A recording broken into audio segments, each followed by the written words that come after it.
Bismillahirrahmanirrahim. Assalamualaikum warahmatullahi wabarakatuh. Perkenalkan, nama saya Dafa Asraf. Dafa Asraf dengan NIM 23045038 dari Prodi Pendidikan Geografi. Saya membuat video ini untuk menyelesaikan ujian UTS, ujian UTS eh, pada matkul Geografi Tanah. Baik, langsung saja kepada PT yang akan saya sajikan.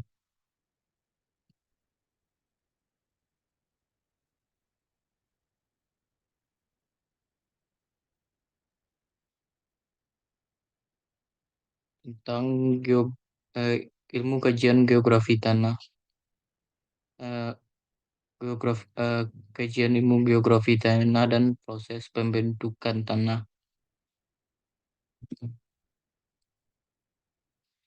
Pengertian geografi tanah sendiri merupakan cabang ilmu geografi yang mengkaji tentang persebaran satuan-satuan tanah yang di permukaan bumi, baik sifat dan karakteristiknya.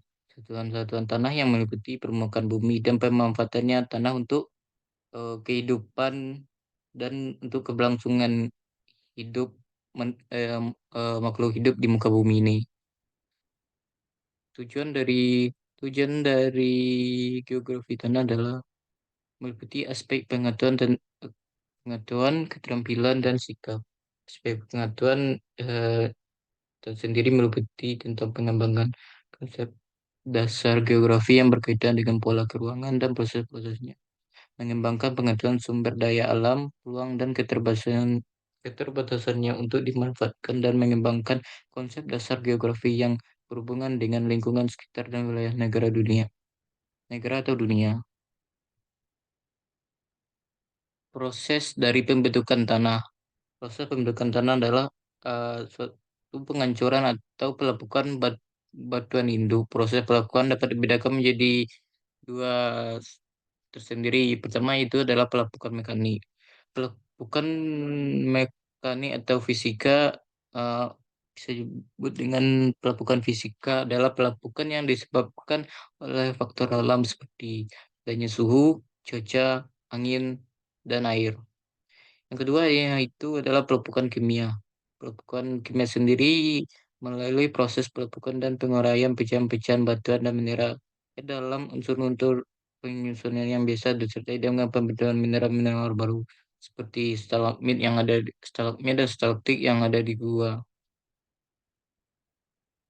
Pembentukan dan tanah dapat dibagi menjadi empat tahap. Pertama itu batu yang tersingkat ke permukaan bumi akan berinteraksi secara langsung dengan atmosfer dan hidrosfer. Pada tahap ini, lingkungan memberi pengaruh terhadap kondisi fisik. Berinteraksinya batuan dengan atmosfer dan hidrosfer memicu terjadinya pelepukan suatu kimiawi. Setelah mengalami proses pelepukan tersebut, bagian batuan yang lepuh akan menjadi lunak.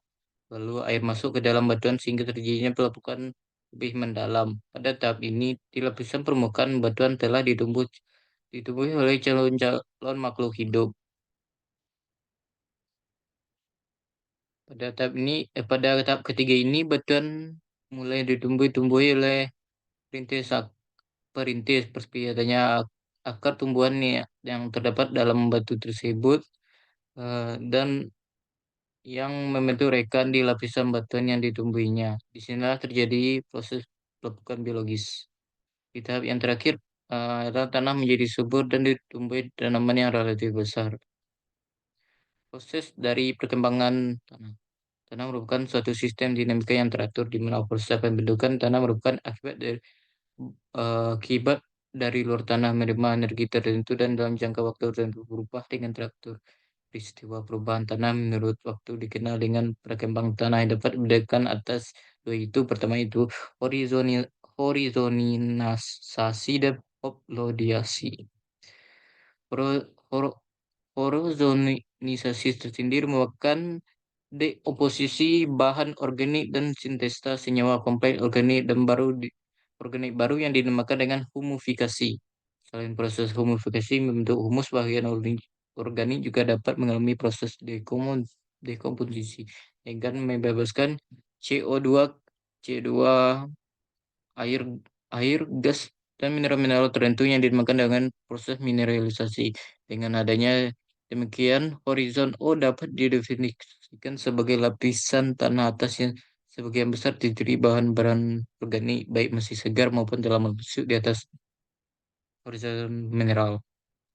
Pembentukan dari horizon A. Dari yang merembes dari horizon O merupakan sebagai flikat yang melakukan hasil humidifikasi dan mineralisasi akan mempengaruhi batuan lapuk yang terdapat di bawahnya. Jadi secara umum terbentuknya horizon A adalah karena adanya proses pemindahan bahan tanah dan lapisan permukaan ke lapisan bawah permukaan.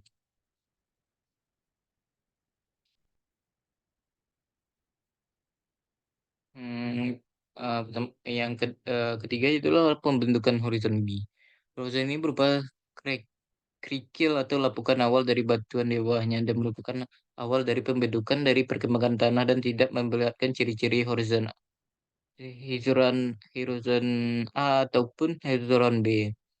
Yang keempat adalah ini merupakan lapisan terakhir batuan induk, merupakan lapisan batuan keras dan padat yang dianggap sebagai batuan induk tanah itu sendiri.